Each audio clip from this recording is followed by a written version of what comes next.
सोनपरी और जहरीला तालाब भाग 8। अगर आपने अब तक पिछले सभी भागों को नहीं देखा है तो हमने डिस्क्रिप्शन में लिंक दे दिया है, आप जाके देख सकते हैं। तो चलिए शुरू करते हैं। तो अब तक आपने देखा कि राजकुमार उस रहस्यमय तालाब का रहस्य पता करने के लिए उस तिलिस्मी सर्प का पीछा करते हुए तालाब के किनारे जाकर खड़ा हो जाता है। तो क्या वह तालाब का रहस्य पता कर पाएगा? चलिए आगे देखते हैं। काफी देर तक इधर उधर भटकने के बाद भी जब उसे कोई रास्ता नजर नहीं आया तो प्रातः काल के लिए निश्चित करके पुनः वृक्ष की ओर बढ़ गया। कुछ ही देर में वह वृक्ष के ऊपर चढ़कर अपने मचान पर बैठ गया। शेष रात उसने उसी तरह मचान पर बैठकर गुजार दी। सुबह होते ही वह नीचे आया और अपनी अगली खोज में लग गया। दिन भर वह तालाब के चारों ओर भटकता रहा, लेकिन उसे कहीं से भी उसके अंदर घुसने के लिए कोई सड़क नजर नहीं आई। अब राजकुमार ने दूसरा रास्ता अपनाया। वह तालाब से हटकर उस रास्ते पर चलता गया जिधर से वह नाग तालाब की ओर गया था। उस सर्प के रेंगने का निशान जमीन पर काफी दूर तक चला गया था। राजकुमार उसी निशान का पीछा करता हुआ उसी दिशा में बढ़ता जा रहा था। रास्ते में चारों ओर वह खोजपूर्ण दृष्टि से देखता चला जा रहा था। सहसा उसे अपना घोड़ा रोकना पड़ा, क्योंकि काफी दूर चलने के बाद सर्प के रेंगने का निशान एक बहुत बड़े गड्ढे के पास जाकर समाप्त हो गया था। वह एक बहुत बड़ा गड्ढा था। राजकुमार ने घोड़े से नीचे उतरकर उसे ध्यान से देखा और फिर उस गड्ढे में उतर गया। नीचे ढलान पर वह लुढ़कता हुआ चला गया। आगे चलकर वह गड्ढा एक लंबे चौड़े मैदान में जाकर समाप्त हो गया। राजकुमार ने देखा वह एक खूबसूरत मैदान था। उस मैदान में चारों ओर सुंदर सुंदर वृक्ष लगे थे, जिन पर फूलों से लदी लताएं झूल रही थीं, और उन्हीं ऊंचे ऊंचे वृक्षों के बीच में एक शानदार मंदिर बना था। मंदिर के साथ में लगा हुआ एक कमरा था। उस कमरे के दरवाजे में लोहे की मोटी जाली लगी हुई थी, जो ठीक किसी जेल खाने जैसी लगती थी। राजकुमार उस जंगले के करीब पहुंचकर उसने उसमें झांक कर अंदर देखा तो देखता रह गया। उस कमरे के बीच में एक खूबसूरत स्त्री की मूर्ति थी। वह मूर्ति शुद्ध सोने की बनी हुई थी, जो किसी परी की तरह लग रही थी। उस मूर्ति की पीठ पर सोने के पंख लगे हुए थे, जो उड़ने की स्थिति में फैले हुए थे। राजकुमार उस मूर्ति की खूबसूरती देखता रह गया।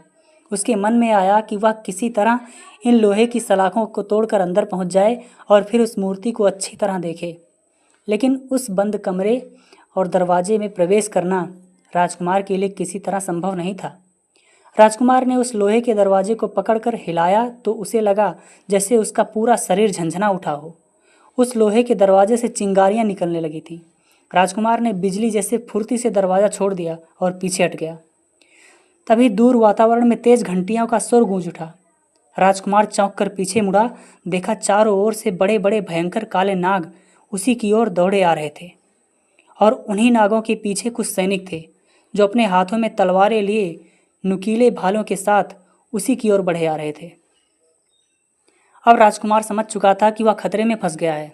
किसी भी क्षण उसकी मौत हो सकती थी। कोई भी जहरीला नाग उसे डस सकता था, कोई भी तलवार उसकी गर्दन उड़ा सकती थी, और कोई भी भाला उसका सीना छेद सकता था। भय की अधिकता के कारण राजकुमार की आंखें फैलती चली गईं। उसने चारों ओर मदद की दृष्टि से इधर उधर देखा, लेकिन हर ओर निराशा ही हाथ लगी। उसे कोई ऐसी जगह नजर नहीं आ रही थी जहां छिपकर वह अपने प्राणों की रक्षा कर सकता था।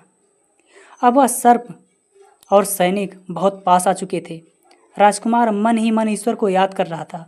तभी उसने सुना, उसके पीछे से कोई कह रहा था, राजकुमार। राजकुमार ने चौंक कर इधर उधर देखा।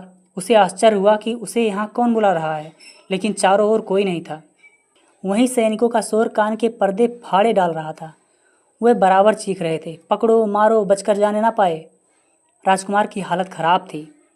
तभी उसने फिर सुना, कोई कह रहा था, राजकुमार इधर देखो, जेल खाने में मैं सोनपरी हूँ।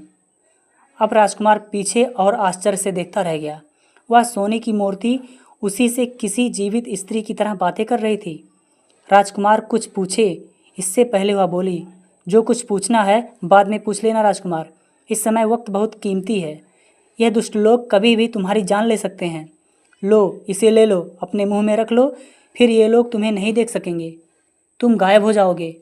ये लोग चले जाएं तब मेरे पास आना, मैं सब कुछ बता दूंगी जो तुम पूछोगे। अपनी बात कहते कहते उस परी ने अपना हाथ राजकुमार की ओर बढ़ा दिया। राजकुमार ने झपट कर उस सोनपरी के हाथ से वह गोली ले ली और अपने मुंह में रख ली। गोली के रखते ही उसके शरीर के चारों ओर हल्का हल्का धुआं सा फैलने लगा और फिर उसका शरीर उसी धुएं में विलीन होकर हवा में उड़ गया। अब वहाँ राजकुमार नहीं था। यहाँ पर 8वां भाग समाप्त होता है। तो चलिए हम 9वां भाग कंटिन्यू करते हैं। अब तक वे नाग और नाग सैनिक वहाँ आ पहुँचे थे, लेकिन राजकुमार वहाँ नहीं था। वे सब राजकुमार की खोज में लग गए। सभी नाग अपना अपना फन उठाए राजकुमार को खोज रहे थे। वह क्रोध की अधिकता से बार बार फुफकार रहे थे और अपनी लाल लाल जीभ बार बार बाहर निकाल रहे थे, लेकिन राजकुमार तो राजकुमार, वहाँ उसकी हवा भी नहीं थी। अचानक उनमें से एक सैनिक ने राजकुमार का घोड़ा देखा जो मैदान में घास चर रहा था। वह सब उसी की ओर झपटे। असंख्य जहरीले नाग उस घोड़े के इर्द गिर्द लिपट गए। सभी सैनिकों ने उस बेचारे घोड़े को घेर लिया और ललकार कर बोले, तुम अब बच नहीं सकते हो। जहाँ भी छिपे हो वहाँ से निकल कर बाहर आ जाओ, वरना हम तुम्हारे घोड़े को मार देंगे। हवा में अदृश्य राजकुमार ने उनकी धमकी सुनी तो घबरा उठा। उसके प्यारे घोड़े को अब वे लोग मारने जा रहे थे। एक क्षण के लिए उसके मन में आया कि वह इन लोगों के सामने प्रकट हो जाए और घोड़े को बचाने का प्रयत्न करे, लेकिन तत्काल ही उसने अपना यह विचार त्याग दिया, क्योंकि यह निश्चित था कि वह लोग इस समय उसके खून के प्यासे हो रहे थे। उसे देखते ही लोग तुरंत उसे भी मार देंगे, फिर ना वह बच सकेगा और ना ही उसका घोड़ा। राजकुमार यह सब सोच ही रहा था, तभी उन लोगों ने पुनः धमकी दी, मैं 10 तक गिनती गिनूंगा, इस बीच में तुम आ गए तो ठीक है, वरना तुम्हारे घोड़े को मार दिया जाएगा।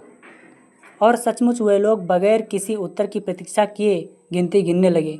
ज्यों-ज्यों गिनती आगे बढ़ती जा रही थी, त्यों-त्यों राजकुमार के माथे पर पसीने की बूंद उभरती आ रही थी। कुछ ही देर में 10 की गिनती पूरी हो गई और उसी के साथ ही एक सैनिक की तलवार हवा में लहराई और दूसरे ही क्षण घोड़े की गर्दन पर एक झटके के साथ कटकर जमीन पर गिर गई। उसके शरीर से खून का फुवारा फूट पड़ा। सभी सैनिक उसका मांस नोच नोच कर खाने लगे। राजकुमार ने भय की अधिकता के कारण अपनी आंखें मूंद ली। उससे यह सब देखा नहीं जा रहा था। फिर देखते ही देखते वहाँ सब कुछ समाप्त हो गया। घोड़े का कोई भी अस्तित्व अब वहाँ शेष नहीं था। वे लोग पुनः राजकुमार की खोज में लग गए, लेकिन राजकुमार नहीं मिला। तभी उनमें से एक सैनिक बोला, हो सकता है यह घोड़ा अकेला ही हो। दूसरा सैनिक बोला, तुम्हारा मतलब इस पर कोई आदमी सवार होकर नहीं आया? पहला सैनिक, हाँ, अगर होता तो हमें मिल जाता ना। भला वह छिपकर कहाँ जा सकता है? शायद तुम ठीक कहते हो, लेकिन वह घंटी कैसे बजी? दूसरे ने आश्चर्य से कहा। पहला सैनिक, यह भी तो हो सकता है कि घोड़ा चरते चरते कमरे के पास पहुंच गया हो और दरवाजे पर अपना मुंह रगड़ा हो, जिससे वह घंटी बजी हो। हाँ, ऐसा भी हो सकता है, दूसरे ने उसके विचार से सहमत होते कहा।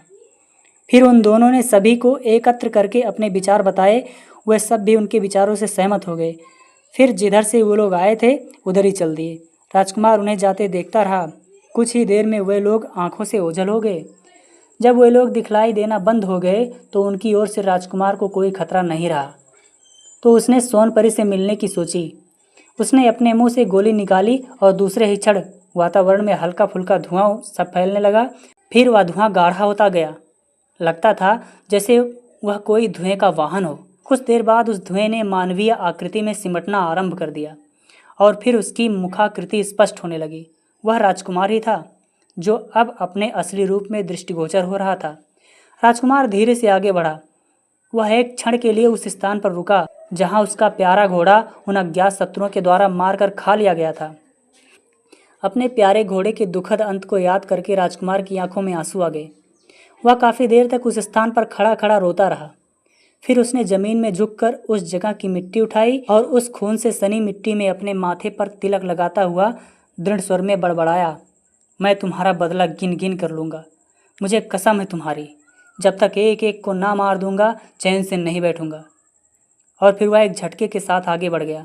अब उसका रुख उसी कमरे की ओर था जिसमें वह सोनपरी कैद थी। राजकुमार उस दरवाजे के पास जाकर खड़ा हो गया, लेकिन उसने अब की बार उस दरवाजे को छुआ नहीं, क्योंकि उसके छूने से जो आकस्मिक खतरा उत्पन्न हो गया था उसे वह दोबारा दोहराना नहीं चाहता था। तो आगे क्या होगा? क्या राजकुमार सोनपरी से मिल पाएगा? क्या राजकुमार सोनपरी को आज़ाद कर पाएगा? और यदि राजकुमार ने आज़ाद कर भी लिया तो क्या सोनपरी उसकी मदद कर पाएगी? ये सब जानने के लिए हमारे चैनल को सब्सक्राइब कीजिए, वीडियो को लाइक कीजिए, ताकि हम जैसे ही अगला भाग अपलोड करें आप तक पहुंच सके।